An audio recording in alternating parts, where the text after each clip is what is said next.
Nahuli ka man panghahablot ng isang lalaki sa bag ng naglalakad na babae sa Rosario, Batangas.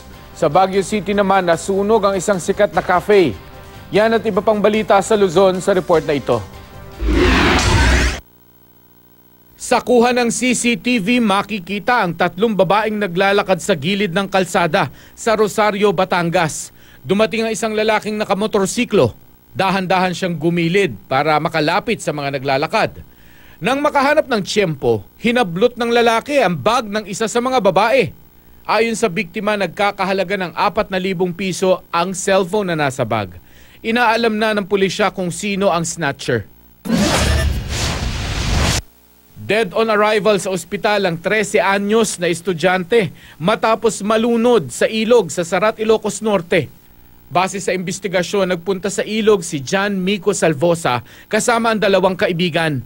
Dahil mainit ang panahon, naengganyo ang biktima na maligo habang naglaban naman ang kanyang mga kasama. Nagpunta raw si Salvosa sa malalim na bahagi ng ilog hanggang sa malunod. Sinubukang sagipin ng mangingisda ang binatilyo pero wala na itong malay ng maiahon.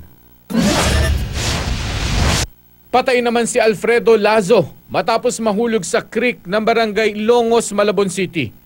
Ayon sa ilang saksi, bago mahulog ang biktima, pasuray-suray ang kanyang lakad na parang lasing. Tumagal ng halos 3 oras ang search and rescue operation.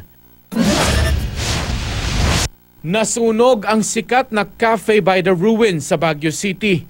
Mabilis na kumalat ang apoy dahil gawa sa pawid ang kainan. Agad namang naapula ng mga bumbero ang sunog kaya nasagip ang ibang bahagi ng gusali. Inaalam pa ang sanhi ng sunog.